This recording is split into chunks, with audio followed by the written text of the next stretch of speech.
As always, I am Bob with TalesbyBob. I'm the Ask the Podcast, Derek. And I'm author Ben Meeks. Woo! We're back. We're back. At this point, you're probably like, "Oh my God, maybe they are actually going to keep this season going." I mean, it's like we got like three. This would be like our third or fourth episode in a row. Like, what's even going on here? It's because we're committed. We're consistent. We've done it in the past. We're bringing it back. I'm having fun, so that's really what. Yeah. Fun stuff to read and talk about. So well, and like I said, a large part of this is just figuring out the technology, and so now and finding a plan and sticking with it, and we're doing it. We're doing it. So by this point, this is going to be the last time we record episodes before they start going live. So we have no way to know yet how loudly you're singing our praises. I assume when we go to record next time, we won't be doing the recording. We'll have people for that. We'll be in our mansions. Right. Yeah. Mm-hmm. Yeah. Seems like a safe bet.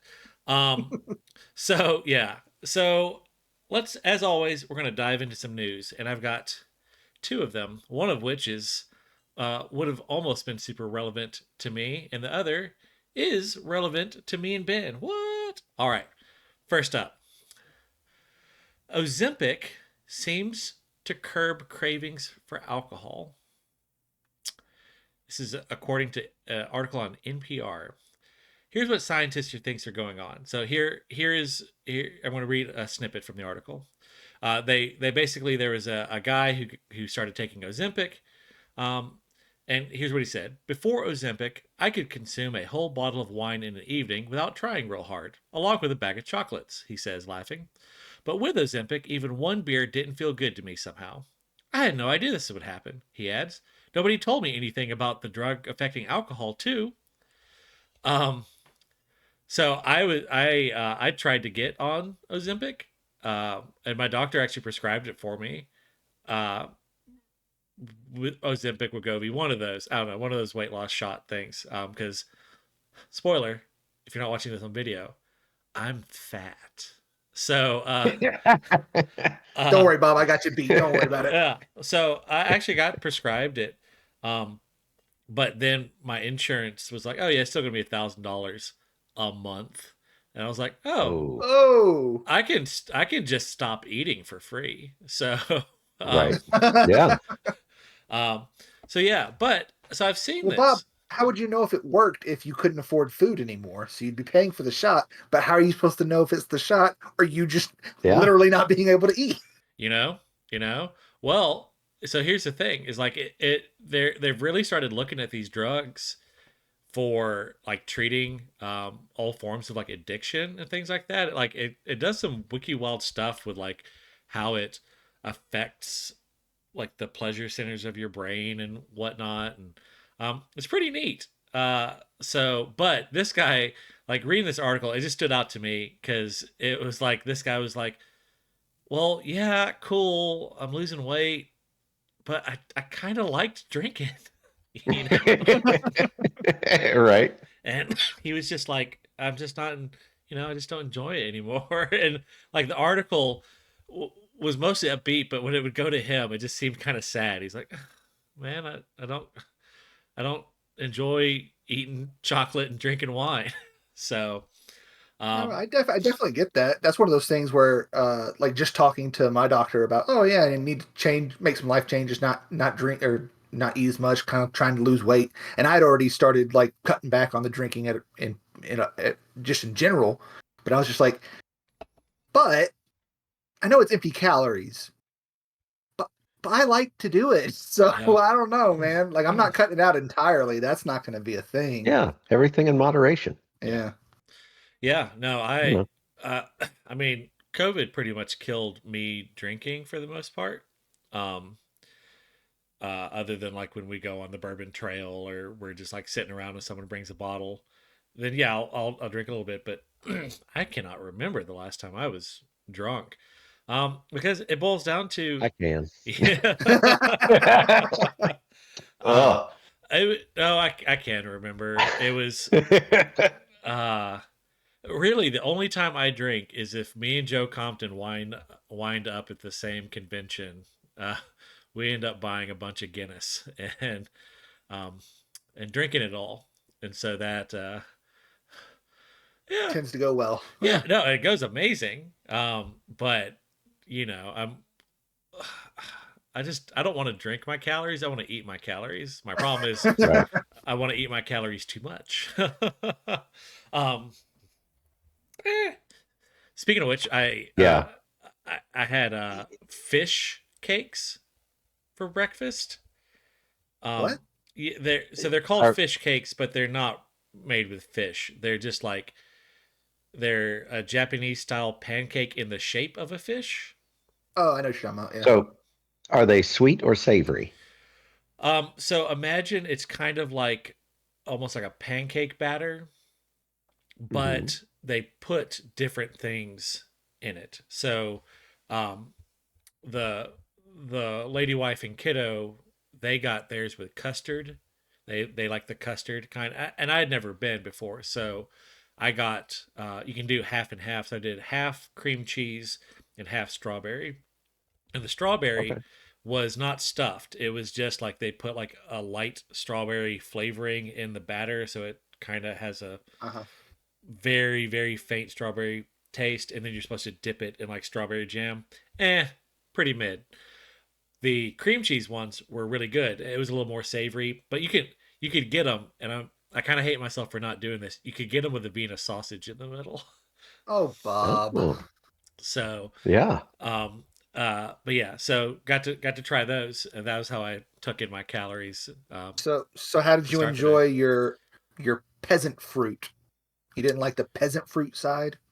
Oh, the I don't straw. like strawberries. Oh, the Yeah. strawberry. It was good. I like strawberry jam a lot. It drives the lady wife crazy because I put strawberry jelly on my blueberry bagels, What? and I love it. Why It's would I could see it. yeah, It's a mixed berry bagel at that point. I was about to exactly, say it's mixed exactly. berry muffins, I guess. I mean, I like those as Yeah. much as the next guy, I Yeah, guess. I had a cruffin the other day, which is a Oh, croissant here we muffin, go. and it was stupid good.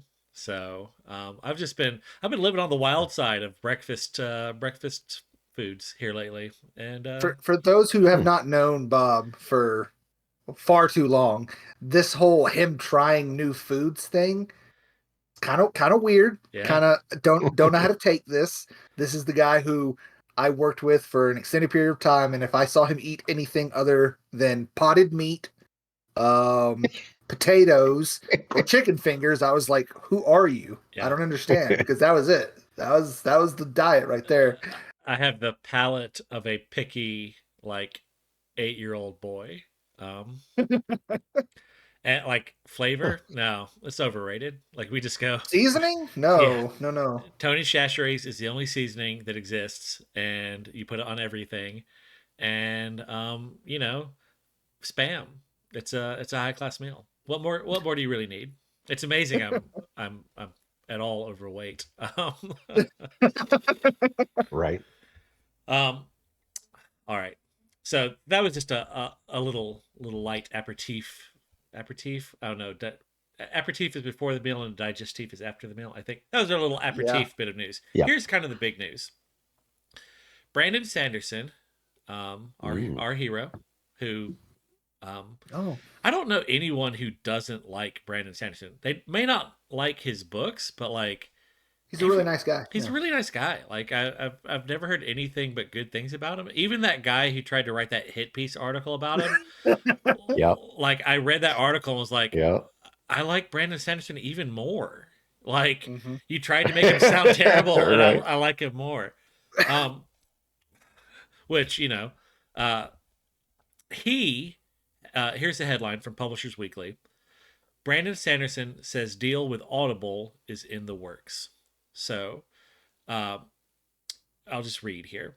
In a March 5th post on his website, Brandon Sanderson, the best selling author known for his epic fantasy novels, reported that he recently met with Audible officials to address concerns with how authors are paid and said that audiobooks from his Kickstarter campaign could soon be made available on the Amazon owned platform. So, excuse me. For those who are unaware, he did his he wrote like four, like, because he didn't get to go to conventions during COVID, he wrote 4 extra books because of course he did. The fuck. Yeah. The that whole Not video of thin his books either, like Yeah. monsters. Yeah. Yeah. just watching his announcement video for that was the funniest thing ever, because Yeah. he just kept coming out with another one. He's like, so I got bored and came out with a book, and then all this other, so I wrote another book. It's like, how in a year did you write 4 books Extra books. To be clear, extra? Yeah, yeah, Right. these were the extra books he's a that, monster. yeah, that because he already had like publishing obligations that he was fulfilling, and then it was like, oh well, shit. I guess it's a weekend. Let me crank out another book. Bastard. So good. Yeah, I love He it. has his schedule down though. I think that's his real power ability with this is he has his schedule like figured out, right? He does not get interruptions, Yeah. Well, it's Button and chair, so he hands can on sit down and be keyboard. productive. well, Yep. think it like, and I've talked about this at length in other places, and maybe even on here. I can't remember now, but um, the real thing is like what the differentiator between Brandon Sanderson and pretty much every other author is he is treated writing books like a corporation, basically, Yep. for most of his career. When he did this Kickstarter, he already had like 20 people on staff, um, and now he's got like 50. So God, that's like I think of how much more productive I would be if I had a personal assistant, to where I could just sit Yeah. and write and then let them handle, like, hey, I need you to just go check all the socials, make sure there's no fires. I'll go respond to that stuff later. And hey, I need you to look, I need to push back matter updates to all my books. Here's the back matter, go forth and update all, just stuff like that. Like, oh, hey, I need, Or go write some back matter and let me see it. yeah, You know, and like that's like oh God, he can have people doing research for him. So it's good. crazy. Yeah. I that's why I don't, because full-time author, that's my job, right? Which honestly I should probably fire myself with as productive as I am. But um, it's tough. There's just so much to do. Well, but you And also are, yes, you are a full time author, but you also kind of like run the household, and then dude, have children that you cannot just spritz them with a water thing and move I on. mean, my youngest is a teen now, so that's close to true, Yeah, yeah, but But yeah, still, no, I mean, yeah, it's I don't know. It can be frustrating to be like, oh yeah, full-time author, and it's like, well, I actually don't get a whole lot of writing time for somebody that's supposed to be full-time, I was yeah, gonna say, you for know? someone who has that as their job descriptor, you're Right. barely getting to write more than you did when you were doing it in your free time when you had an Yeah. actual other job. The the problem is, like when I had a job, I was obligated, like I had to be there from certain time to certain Mhm. time, right? And now it's like I have no set obligation, but everybody else in my life is aware of this and just like, hey, do this thing for me. And of course yeah, I'm like, yeah, okay, sure. yeah. I can, okay. And then it's like, well, I'll have to move, so no set schedule, and I think that really Oh hurt the yeah. total output productivity. So Yeah. But I know, like, if you look at people like Stephen King and people are like, oh my God, he's so productive. Well, it's because he, like, every day just gets up. I think he goes for a walk or something like that. And then he, like, eats breakfast and then he writes until lunch, basically. I think right. he writes until he gets like 10 pages done or something like that. Like he's got a set, like I write until I do 10 pages and then I call it a day. And at this point, because he can maintain momentum, he's done by lunch. Right. Yeah. If I had the ability to where I could, I am locked in at my desk from 7 o'clock to lunch every day, I with no distractions, yeah, I could churn out some books, um yeah, it's hard though. Anyway, I'm so, gonna do it. I'm gonna do it. Yeah, Decision there you made. go. yeah, There you Done. go. yeah, I just There you gotta go. Just figure got out the hours. set those boundaries. Tell people these are my office hours. Please, That's if this right. is an emergency, yeah, don't interrupt them. yeah, the state of Alabama would love that. Right. Well, Yeah. this is a Ben conversation, Bob. Right. Right. It's not all about you, Bob, Yeah. okay? There we go. There we go. But yeah, so anyway, so one of the interesting things that came out of this Kickstarter, which broke Kickstarter's record, like this is the single Oh my biggest God. Kickstarter of all time. Ooh, Ridiculous. Yeah. hell Which yeah, good for you, Brandon. Yeah. hell yeah. Um was he did not put those books in Audible. He put them on Spotify. Uh Hmm. and it was a conscious decision because he doesn't like the way that Audible does things basically. He talked about it at length when he did this, kind of his rationale behind it, and he had met with Spotify, and um, I think probably what happened is I've looked at Spotify's audiobook stuff, and from what I've seen is like you pay and you get 10 hours of listen time a month, and then you have to like buy more hours. Like it doesn't do like a credit system like that. It's like, and that's just How reasonable is the price? not Because I could see where for I. not for 10 not for 10 hours of like I so anyway, I think what happened there is sure maybe it pays the authors better, but I don't think all or readers are going to really go for that. So anyway, so but he did this specifically to be like, hey Audible, if you want these books on there, y'all got to start fixing some shit. This is untenable because it is. All right, so here's what he said. I hoped this wake up call would prompt change. I didn't refuse to put my books on Audible out of retribution or to declare war. I did it because I wanted to shine as powerful a light as I knew how on a system that highly favored the audio distributors over the authors. I was convinced that the people at Audible really did love books and writers, and that with the right stand taken, I could encourage them towards positive change. So he said that when he met with Audible, the team showed him new and improved minimum royalty rates for authors, a system that pays more predictably and that is more transparent for authors, and a plan to pay royalties monthly instead of quarterly. And so, like, some of the stuff I've seen is like, um, you know, Audible sets doesn't Audible set the price pretty much to a degree, Yes. and they will come in and like slash it Yeah. super low, and then the author ends up like not getting anything off that. So there's stuff around that, and I've seen, I mean, my price, I have my first book on Audible in it. I've seen pretty standard pricing because they spend a credit. You know what I mean? It almost like, unless you're buying the book outright, it doesn't actually have a price. It's a credit. You know what I mean?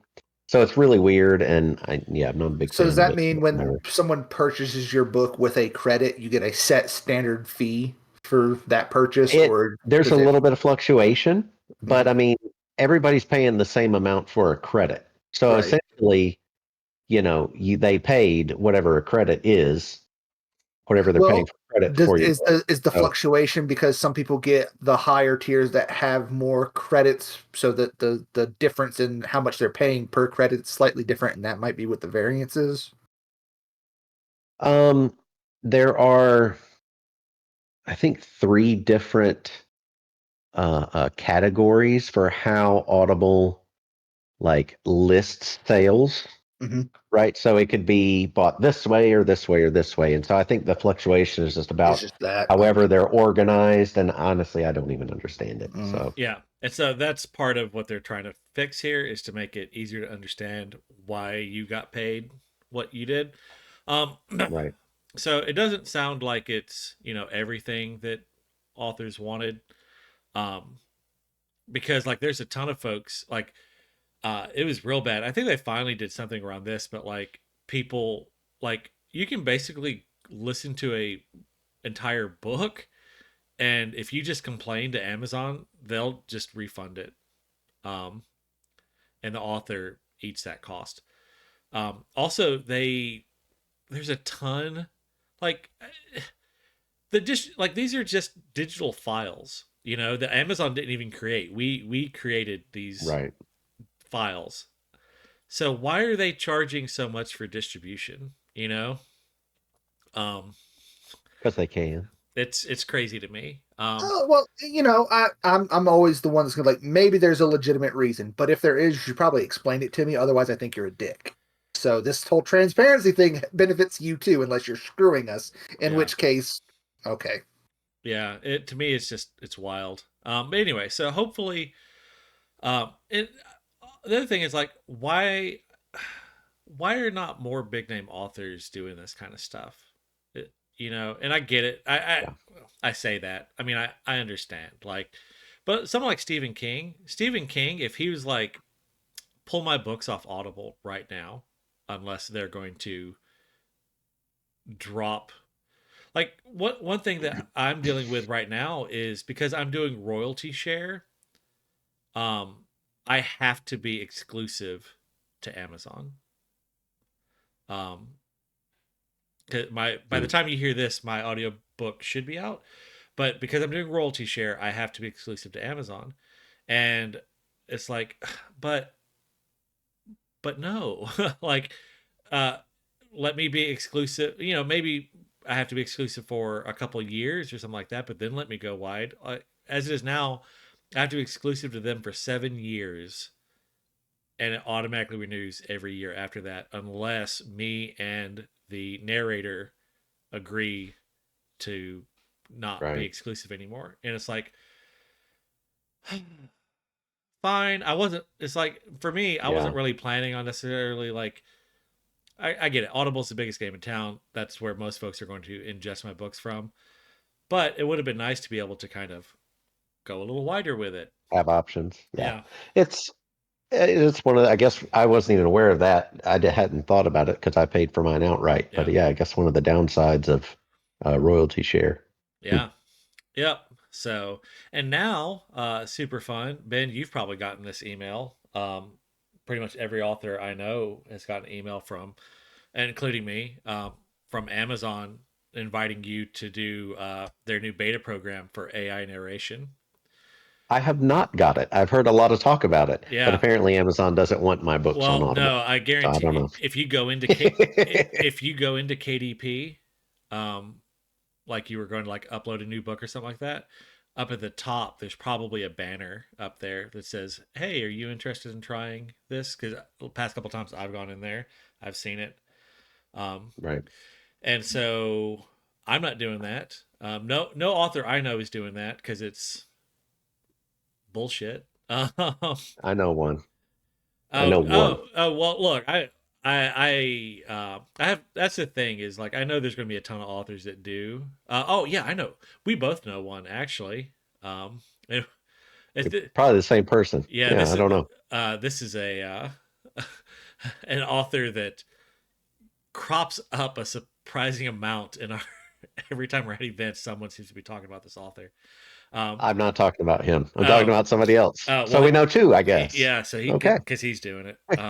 I called him out on Um, Facebook too. So like, did you? yeah, I I was like, missed that. he's like, well, you know, I because the argument that a lot of these folks make is, well, I don't have the money to pay for a narrator, and that Right. was his argument there. And I was like, I'm not paying for a narrator. I mean, I am in that we're splitting the royalties, but I was like, if that's your issue, then just do royalty Yeah. share, you know? The Um, guy so the guy I spoke to that I'm talking about, I spoke to him about this specifically, and he said that it's not taking work away from narrators because if he didn't use that service, he wouldn't get his books narrated. Like he would not have audio editions, period. Which yeah. I guess, but I find that skeptical. I'm Well, skeptical of that claim. yeah. Well, and that's the thing is like, have you done your research? Have you seen royalty share? Do royalty share. Like that was my thing. Right. I was on the fence. I probably could have paid for at least a couple of the books to be done, paying per hour kind of deal. But then I would have had to get the rest of them done. The first two would have had to been selling pretty good on Audible for me to do that. Right. And so I locked in a deal with this with John Solo to do royalty share for the 6 books. Um, and yes, I am going to lose money that way. That if I just paid for it up front, Nah. I would get to keep Oh, all that. well, Yeah, but to me, I'm I fine. mean, I'm fine with it. You know. are you losing money? It all depends on how well it sells on if you lose money that way or Well, not. and that's the thing is I'm hoping that now there's two people that are incredibly invested in this selling well. So Right. he has a vested interest in pushing this through his company, Falcon Sound Studio, I think. So Okay. he has a vested interest in doing this as well. So he's a known narrator. Maybe it does far better because of that. I don't know. We'll see. Um, but I do know that I feel better about doing it this way. So Right. yeah, My yeah, big issue is now that writing is my full-time job, I can't afford to have the rest of the series recorded by the same guy. And he gave me a good deal. 10 page, great guy, loved working with him, gave me a good price, but I can't come up with, thousands of dollars yeah. Well, but to get the other books done. now So, you've got your two new books out. Um, uh, yeah. so for I might the read those myself, yeah. honestly. Well, I'm just saying for those who don't I don't know, know. Ben, Oh. since we last recorded, Ben had two books come out. Why don't you tell folks about them real quick? Yeah, so the first one to come out was the series name is Paxor 7. It's a lit RPG. The book title is Solo Play. It's a novella. I'm doing this series as a series of novellas, which is pretty unusual for lit RPG, but whatever. That's how I want to do it. So it's about a guy he's at the end of his life, dying in a hospital. He gets uploaded, his consciousness uploaded to be sent to Ever After, the digital retirement home, and wakes up in a first person shooter, kind of like WoW meets Halo, basically. Yeah, So it's a lot of fun. I had a great time writing it. But yeah. yeah, I'm currently, as of this moment, reading Between Two Fires by Christopher Buehlman. But that is literally I already have it downloaded.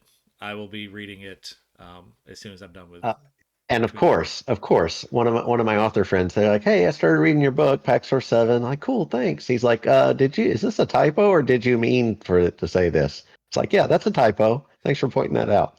Like, "Grr." And I swear I fixed it. It's something I had seen, and I swear I fixed it, and then Oh, somehow that's it's the still, worst.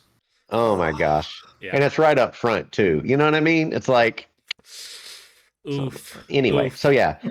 So that's Paxor 7. That's my life there. And then the second book is The Art of Selling Books, a personal or a sales strategy for authors. It's about doing in-person sales, everything you need to know, that sales strategy from A to B, Yeah. A to Z, whatever, A to zero, whichever letter number combination you like.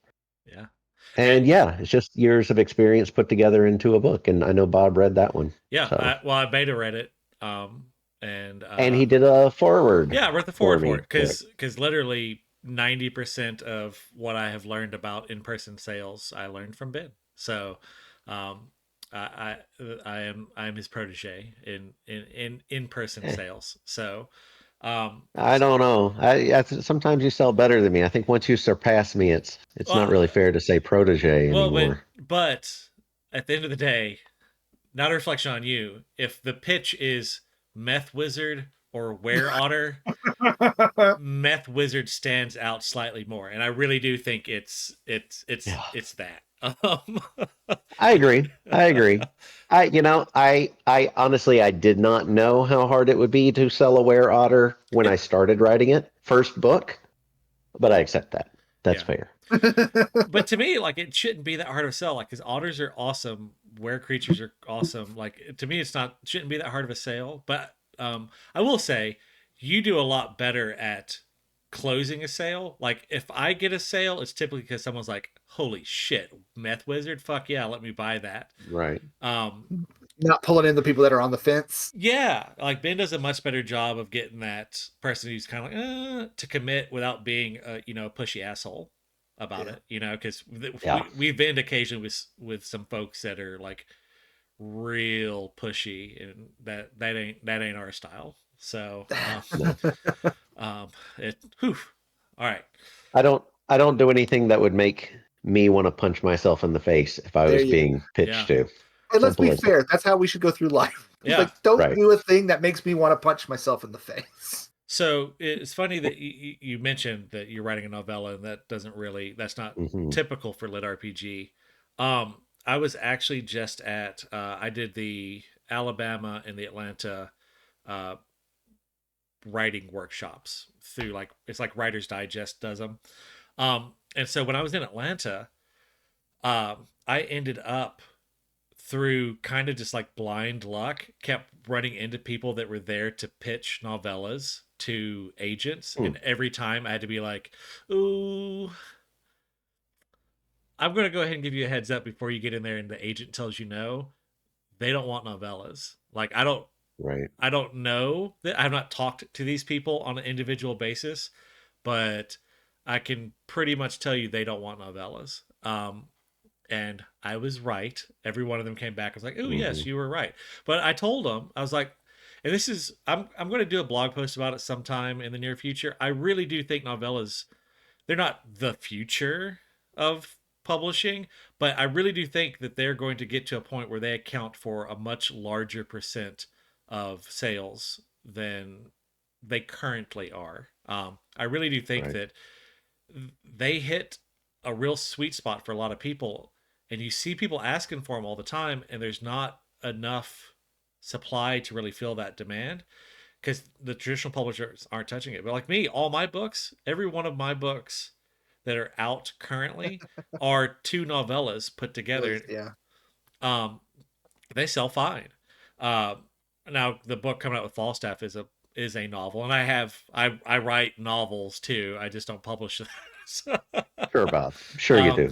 yeah, but no, but like but part of it is I actually really enjoy novellas. To me, that's kind of my perfect length because I'm busy and I like being able to get everything done quicker, kind of deal. Right. So I will be really interested to see how your experiment with a lit RPG novella series works. I think Yeah. it's I going to go really well. That's my I had a prediction is friend of mine who, lit RPG is his favorite genre. He reads a lot of it, and I talked to him about it, and he said he really liked the idea, you know? yeah, So I think that'll be good. But also, I think what you were saying before about novellas being sweet spot for a lot of people, society has changed. We attention spans are shorter. You have 30-second video clips everywhere of pretty much nothing that people pay attention to. And you, so as far as writing goes, I can't remember who gave it this name, but the popcorn chapter,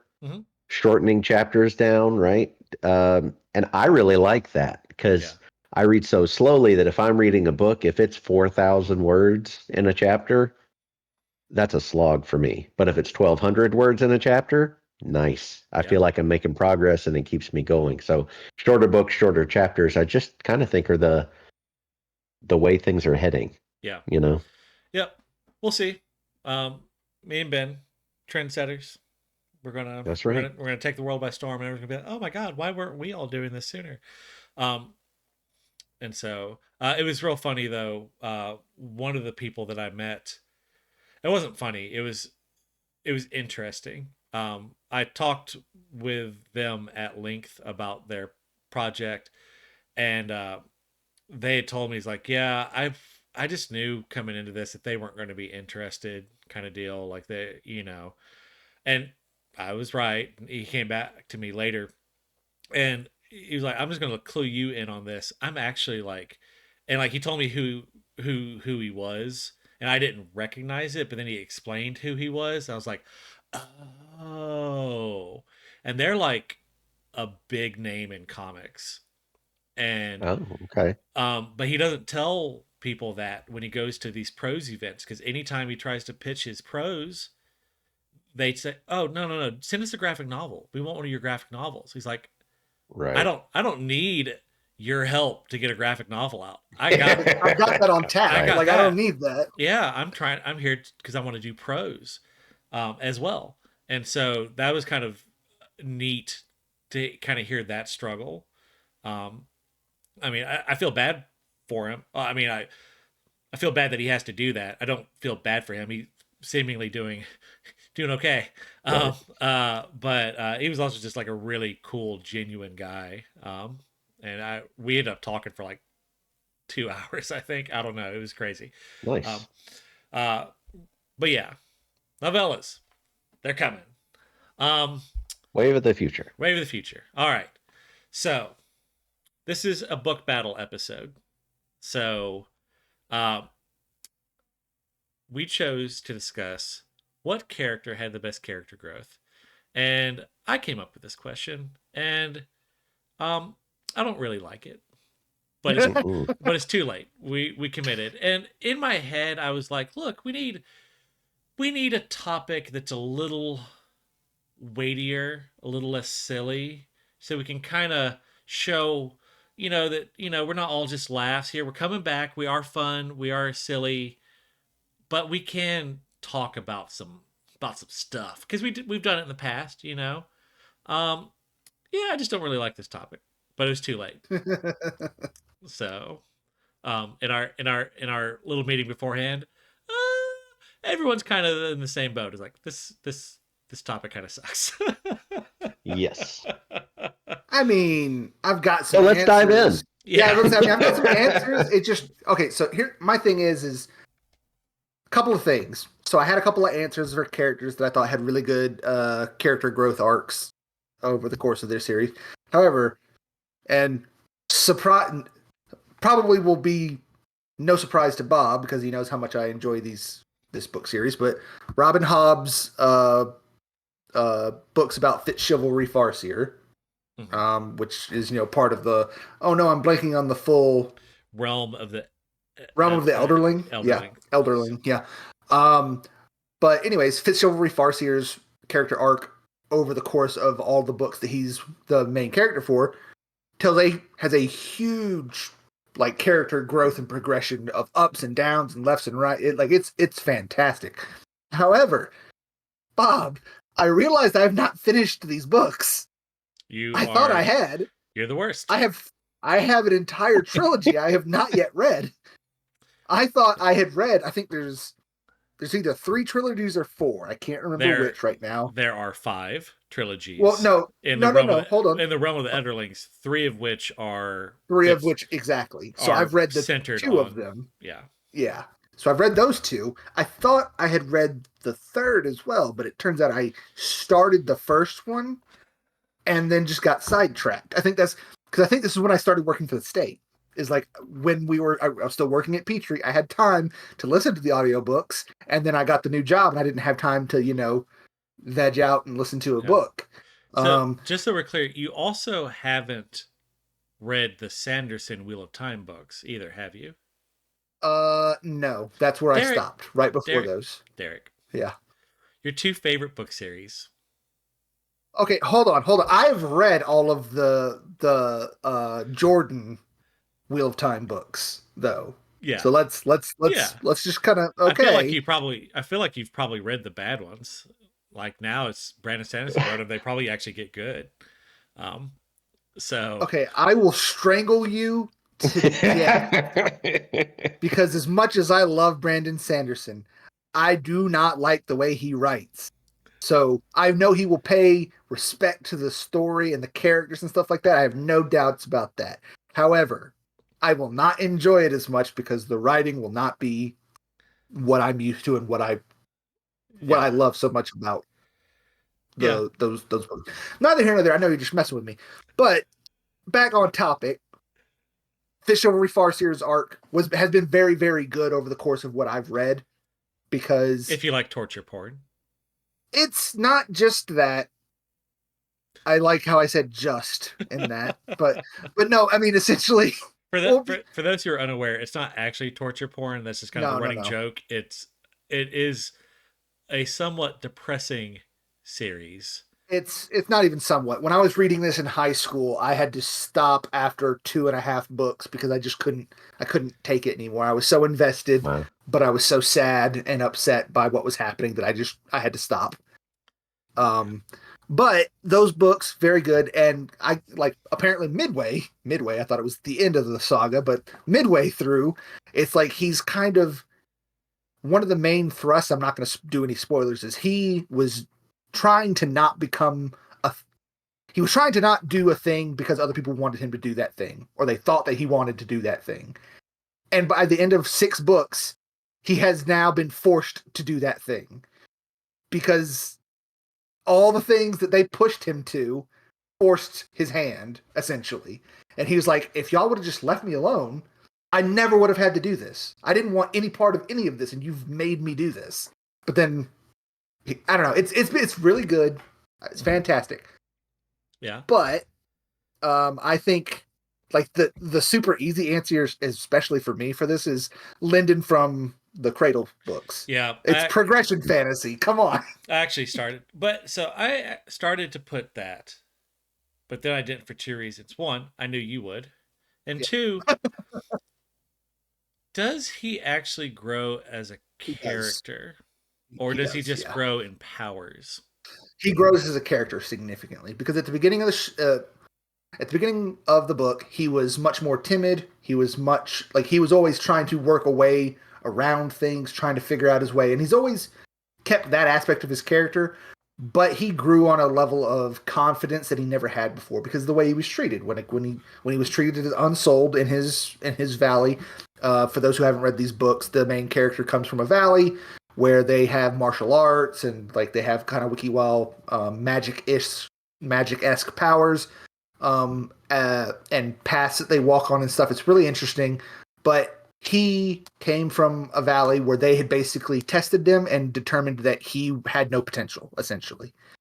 And the whole story of this whole book series is progression fantasy. So it's him becoming, you know, for all lack of a better term, a god. Like he becomes Yeah. this uber badass. But it's Yeah. the progression of following him as he gets from point A to point B, and it's fantastic. But he because of the way he was treated all this time, he was much more timid. He never stood. He didn't really stand up for himself. He would get pushed around a lot, and then by the end books, he like no, absolutely Yeah. not. That is not saying that He's you're doing the pushing. yeah. So Well, I mean, he's still very upright, polite, and he doesn't do pushing very much. yeah. But he doesn't allow others to push him, which is what I like so much about him. Is he's not going to abuse his power. However, if you think that you're going to push against him and he's going to move, that's not going to happen. Yeah. No, I can see that. Mm. Ben, did you have someone that came to mind for you? Yeah, I struggled with this one a lot. I ended up like looking at the bookshelf and scrolling through my audiobooks, you know what I mean? Mm-hmm. And what I've settled on, so I think my favorite is he doesn't even have a name, the narrator from Fight Club, Oh, okay? Ooh. Because Okay. like when he starts, he's an insomniac attending cancer and say mm-hmm. basically self-help or not self-help. What's the word I'm looking for? Like He's attending support groups, yeah. right? So he can cry, have some kind of emotional release and sleep, which means he's an habitual liar. He's, he's just fake. Yeah. And then he grows into this, pursuing this hyper masculinity thing that he then discovers is maybe not all it's cracked up to be, and then tries to put a stop to it. And by the end, when he turns to Marla at the end and he says, you've met me, something along the lines of, you met me at a very strange time in my life, it's like from where he started to that point, now he is speaking truthfully and openly with a woman who is, you know what I mean, there was also issues with that throughout the book, right? It's like he's turned into this developed open, honest, emotionally stable person, and all he had to do was, blow up a bunch of buildings and shoot himself in the face to get there. Yeah. So, Yeah. No, I've read that. I've read Fight Club and I've read Choke by Palahniuk. Um, and yeah, no, that's a good one. I really struggled with this one because I don't. This is not what I read books for. Um, right. I read I read Oh, oh, I read books for the plot. Character growth. If it helps the plot, cool. But it's not what I'm there for. man! I'm I so glad I don't have a camera right now. Y'all would see my face turning red. Just yeah. Uh-oh. oh, Me and Derek read books for like polar opposite reasons. Like Derek reads them because he's all about that character growth. He wants to character interactions, that kind of stuff. He's looking for the character stuff.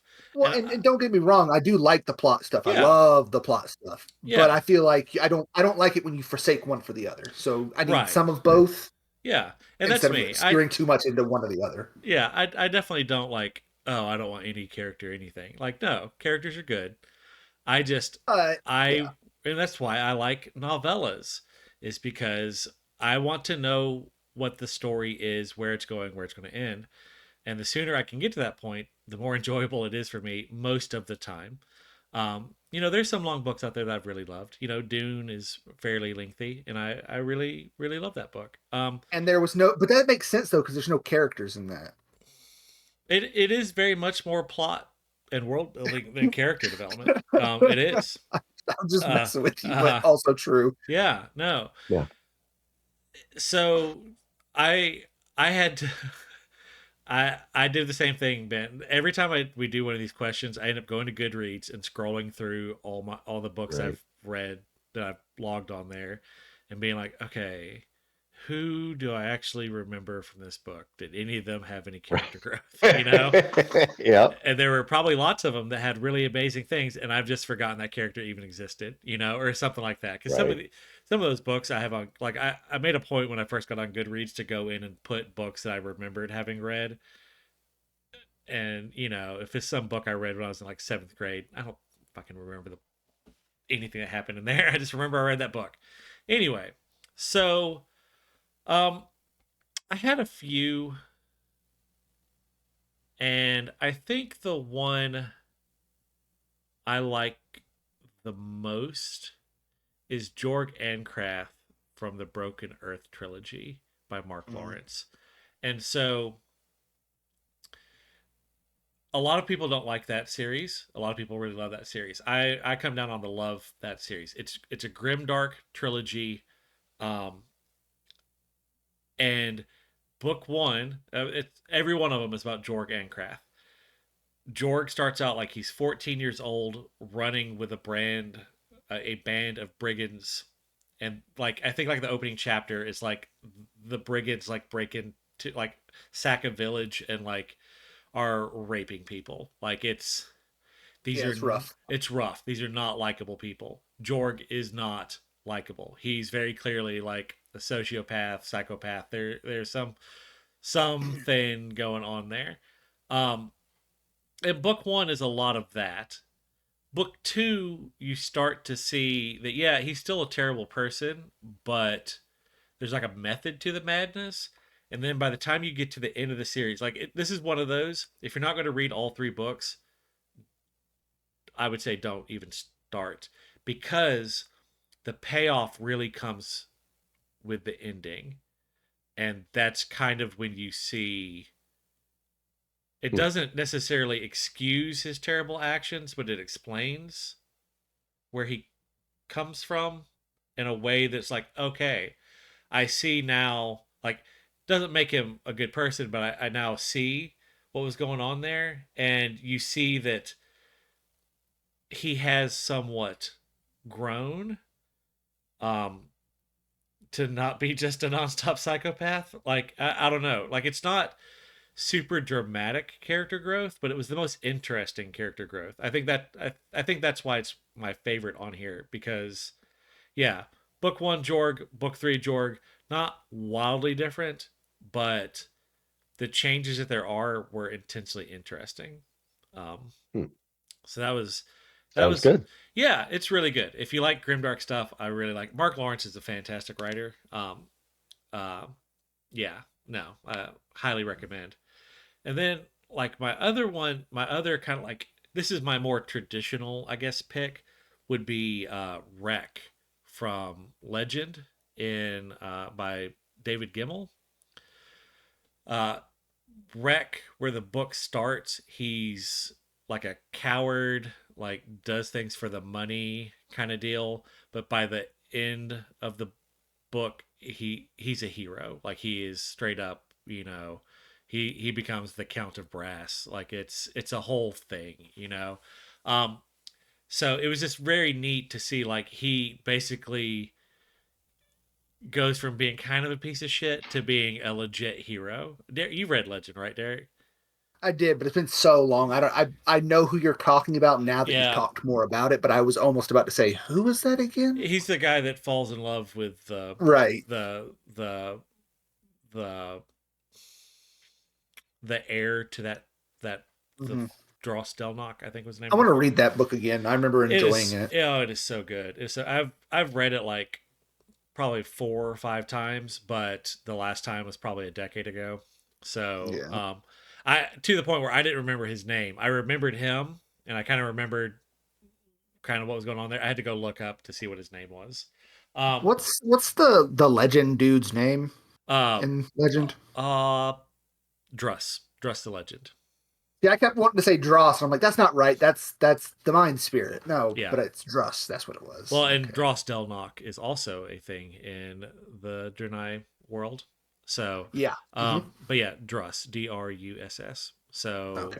So, yeah. So Wreck was real good. Druss, there's no character growth there. He starts a badass, hero of legend, Wrap it. basically. He's just like wrapping it up, boys. Yeah, and he ends that book that way. Like there's no growth there. Um, uh, so yeah, those were kind of my two like actual answers, I think. I had Yeah. a couple like honorable mentions, but if y'all had other people you wanted to talk about, y'all could do that, and then I could do my honorable mentions. But I had such a hard time coming up with yeah, one that yeah, So yeah, so I've got some stuff that I had not really considered until we were sitting here talking about it, but like, this is largely a book thing, but I'm gonna interject with, look, I read a fair bit of manga, yeah, and like mm, most of the book or the manga that I read, they have a pretty strong slant towards character growth. Like that's kind of the point. Like if you read a shonen, like it's about a main character growing into themselves over the course of time. Like a lot of times it's about them discovering who they are, standing up for themselves, becoming friends, becoming a better person in a lot of ways. Um, but there was one book that I've not finished the series or am not current, but I was enjoying it called Blue Derek, Period. Derek, why But why would you have finished this series? You haven't finished the other two suggestions. uh, look, look. So, anyways, so I'm reading a series called Blue Period, and I thought it was really good because essentially it's about a young a young guy in high school who is kind of all over the place. Like he's very popular with his friends. They go out smoking and drinking in the wee hours in the morning, but he's also like an A student, so no one really says anything. He's a very particular kid, but he's doing all of this like on autopilot because he's just been told that this is what he's supposed to do. And he's kind of lifeless in that. And basically he comes across the art studio in their school and sees an art piece by one of his classmates and is just touched by it. And for whatever reason, he just becomes completely absorbed with it. And then kind of is like, maybe I should look into this art thing. And it's basically the whole story is about him realizing that he kind of has to live his life for himself instead of doing things the way people are just telling him to do. So mm, it's about him coming to terms with who he is, what his life is going to be, what it's like, how he's going to get to where he wants to go. And it's very introspective. I think it's fascinating because it teaches you about like different techniques in art, and they use like actual art pieces as representations to talk about the techniques that they talk to you about. It's a fascinating story. Kind of look at how, I mean, it goes into like, how do you get into an art school? This is the type of art that gets you into an art school, but this is also the type of stuff that they don't tell you. Like, if you're making pieces directly to try and get into college, it doesn't really work, or it'll help you get into work, but you may not sell anything afterwards because you're gearing it towards a certain audience, and then you got to be careful about that. And then you're not honoring what you want to do. And then it's like, okay, what's your themes? And it's fascinating. But the point of all of that is that most of this ties into the art itself in some way has to come out of you. So it's a very introspective piece where he's thinking about like, what do these things mean to me? Who am I as a person? So it's kind of his story as a creator as he's moving through. I think where I stopped at, he's in college doing art and stuff like that. It's fascinating. I really enjoy it. I don't like, if I'm thinking of things I seek out, like I seek out a lot of fantasy and sci-fi and horror and all that. I don't seek out like fiction books about artists or authors or stuff like that. I But stumbled into this. but what I do really love is when you work something like that into a medium that I do enjoy. I love it to death. So like, um I am loving Delicious in Dungeon so much because it is fantasy. Oh my god! It is so good. It is so good. Yes, It is so good. I finished it. Well, I finished current. everything that's current. Yeah. Same. Yeah. Same. Ooh. Yeah. I've seen the first two episodes, Yeah. and it's pretty amusing. That is so good, and like It gets better. And it is also kind of like Dungeon Crawler Carl. You go into it, it starts out really silly and kind of over the top, but as you go, you start to realize there's some depth here. There's some layers. There's some depth. Yeah. It's very lighthearted when they got to the red dragon. Yeah. Confronting the red dragon, it's like this got a little heavy. Yeah. Like I was not expecting it, but I'm here for it. Yeah, no. So and where it ended last. Anyway, that's gonna be our bonus. I have an episode. I'm sorry, I actually do have an episode available that just came out. So yeah, every Thursday. But my daughter's here, and she is not that excited about seeing it. So our kiddo, I'll have to wait a few days. Kiddo seems real intrigued by it, and I'm kind of giving it a little bit of a watch to see if it's appropriate for her. And where I'm at now, I'm about to be like, you know what, let's just do this. Anyway, I think it'd be good. Yeah. So that like I don't like to cook. I'll be honest, I actually hate cooking. But I love that's why you like chicken nuggets so much. I do. You're not wrong. I can cook amazing chicken titties in an air fryer. But no, but like I love part of what to me took Delicious in Dungeon from a good anime to a great anime was how they worked in the cooking stuff. Like it made it's such a unique spin on it because it's something that I actually like watching cooking. I hate cooking, but I like watching cooking shows, like cooking competition kind of stuff. And so when you can do stuff like that, it really does. I do like reading comics, but I mostly read like horror comics. But if you can do a comic that like you're talking about, like a manga where it's like, oh, well, typically you think manga, you're thinking One Piece or, whatever. But this is like, no, it's about, getting into art school. And that's like, okay, that appeals to me. Well, my favorite manga of all time is Bakuman, which is about a guy deciding to write manga. And it's all about the manga industry and about him competing with other people. So they also kind of give you like, you get pictures of the other manga that don't actually exist. And you're like, damn, I really wish that existed. I would read the hell out of that. Like there's like a whole series about like a biker street racer. And I'm just, oh man, that sounds awesome. Let's watch that.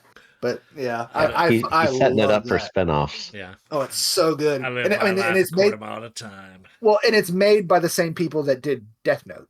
So it's a completely different type of story, but it's also very intellectual and stuff like that. And some of the manga that they make in that show are kind of darker, kind of like Death Note.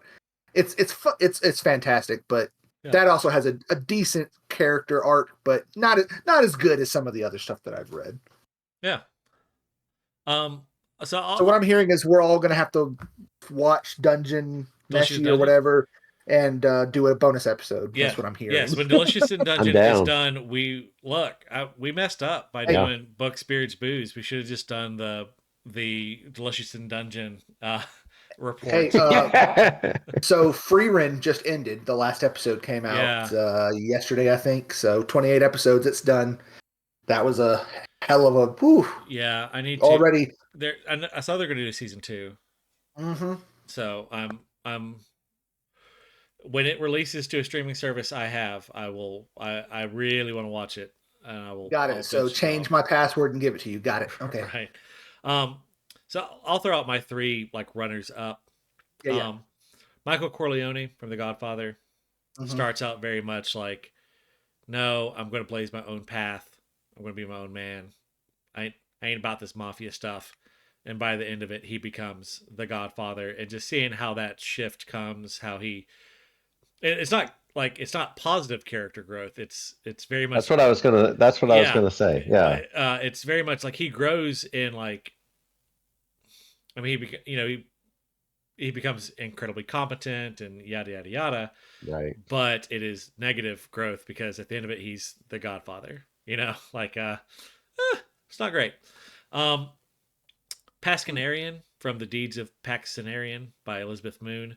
Um, Trilogy. This is old school fantasy. Like it came out in like the 80s, I guess, and it kind of reads like that. And sometimes I really love that. Sometimes, This one, like, it was pretty good. But she very much like it's about this woman who ends up becoming a paladin, but it's one of those. It's a long time coming to get to that point, and she has to do a ton of growth through it. It gets a little Assassin's Apprenticey at one point where it's just like, God, could she not catch a break? Like, geez. Right. Um, it was pretty good. That makes the win so good. Makes Yeah, the win yeah. so good. And she's kind of one of those that kind of fought against her destiny a little bit, which sometimes Mhm. really gets annoying. Bother you, yeah. Yeah, sometimes annoys me, but it worked I in get this that. case. And my last one was Nolan from Italian Revenant by Michael Stackpole. Derek, I know you've read it. We read Hmm. it. We read it. You can go back to like season 1 or 2 or something like that. We read this as like our book club deal on there. Because he starts out, he's motivated by revenge, and in this book, he gets this book. For those who haven't read it, it's told in like every other chapter is a flashback. That like so it's like the present is him getting involved in this intrigue, palace intrigue kind of deal, and then the flashback chapters show how he came to become a Talion, which is like they're roaming justices of the peace in this fantasy world. And you see it's written masterfully. I love this book so much. But he ends up becoming this because he's motivated by revenge and wants justice, and he gets into a position where he could achieve that revenge by just like, okay, I'm not going to do anything. I'm just gonna walk over here and let revenge happen. I'm gonna let it play out. Um, but because he's grown so much as a character, he kind of realizes that revenge is dumb. Yada yada yada. I'm a good dude now, or I've always been a good dude, but the revenge is not where it's at. You know, Right. um, and it was done really well. And anytime I get a chance to shout that book out, I'm gonna, because it's a crime that did not become a series. Although Michael Stackpole did write a The sequel. short story, No, or do you no, actually do a full? but Oh, I didn't realize it was it's full. on his Patreon. Yeah, I knew And he had come out with one, but I didn't realize it was a full I'm novel. yeah, no, and I'm waiting on it to one day himself pub it, Hopefully, get published. Yeah. and then I'll read it. But yeah, all right. You have any final thoughts you want to add on this terrible topic? That's I mean, I still had fun talking about it, but it was meh, you know. Let's put this one to bed. Yeah, Just move yeah, on. yeah. So yeah. All right. Well, In the coming week, as you work on your own character growth and development, I hope that it is much more interesting and enjoyable than this topic was for us. And may the blessing of the beard be upon you.